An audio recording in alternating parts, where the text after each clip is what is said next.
នេះគឺជាសញ្ញាណដ៏ល្អនៃការជួបពិភាក្សាគ្នារវាងមន្ត្រីជាន់ខ្ពស់របស់ប្រជាជាតិកម្ពុជាជាមួយនឹងសហរដ្ឋអាមេរិកនៅក្នុងការចរចាគ្នារវាងការបន្ធូរបន្ថយនៅអត្រាពន្ធដែលលោកប្រធានាធិបតី Donald Trump បានដាក់មកលើប្រទេសកម្ពុជា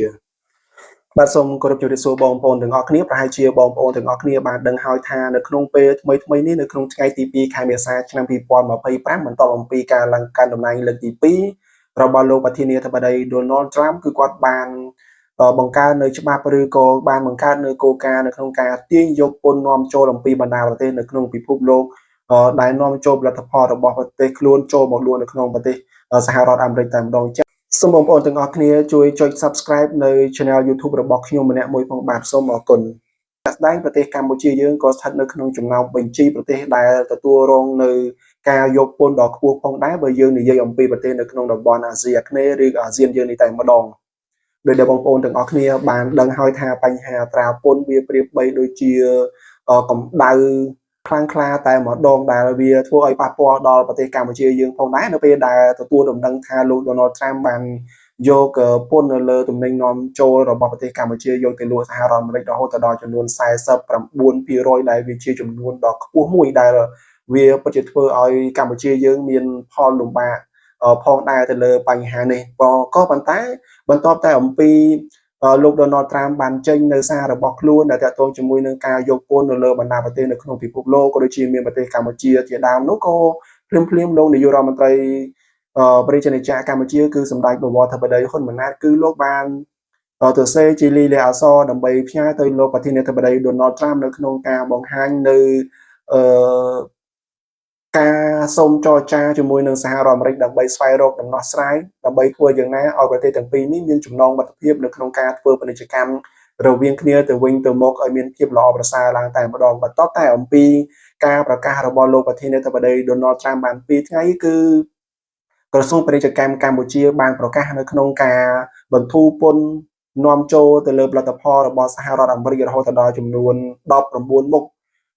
ចាប់ពីអត្រាអតិបរមាចំនួន35%ចុះមកត្រឹមចំនួន5%តែម្ដងដែលនេះគឺជាការឆ្លើយតបភ្លាមលឿនអំពីសំណាក់កម្ពុជាដើម្បីធ្វើយ៉ាងណាឲ្យសហរដ្ឋអាមេរិកគេបានដឹងអំពីរបៀបនៃការធ្វើការក៏ដូចជាការឆ្លើយតបលឿនដើម្បីធ្វើយ៉ាងណាស្វែងរកនៅដំណោះស្រាយរៀងខ្លួនឬក៏ស្វែងរកនៅចំណុចឈ្នះរៀងខ្លួនដើម្បីធ្វើឲ្យប្រទេសទាំងពីរនេះកាន់តែមានភាពលោកល្អនៅក្នុងការរកស៊ីក៏ដូចជាសហប្រតិបត្តិការជាមួយគ្នាតែម្ដងដោយដែលបងប្អូនទាំងអស់គ្នាបានដឹងហើយថាថ្មីនេះតែម្ដងគឺអឺមន្ត្រីជាន់ខ្ពស់នៅក្នុងបរិយាកាសកម្ពុជាដែល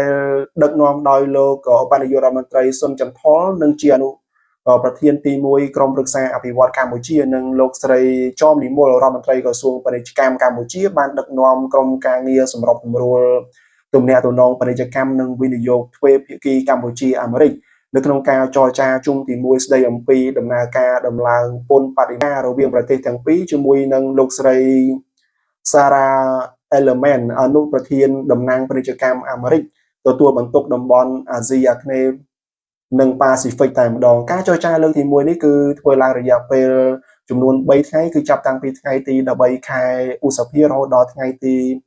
15ខែឧសភាឆ្នាំ2025នេះតែម្ដងដោយភាគីទាំងពីរបានផ្លាស់ប្ដូរយោបល់គ្នាត្រង់ទៅត្រង់មកនៅក្នុងបរិយាកាសយោគយល់គ្នាស្ដីអំពីការពង្រឹងទៅលើទំនងបន្ថែមទៅលើពាណិជ្ជកម្មនិងវិនិយោគទ្វេភាគីតែម្ដងដោយប្រទេសទាំងពីរឬក៏ភាគីទាំងពីរបានស្រោះស្រួលគ្នានៅក្នុងការបង្កើតឲ្យមានជំនួបប្រជុំលើកទី2គឺស្ថិតនៅក្នុងសប្តាហ៍ទី1នៃសប្តាហ៍ទី1ខែមិថុនានៅទឹកដីសហរដ្ឋអាមេរិកក៏ប៉ុន្តែបើសិនជាយើងងាកទៅមើលប្រធានសភាពាណិជ្ជកម្ម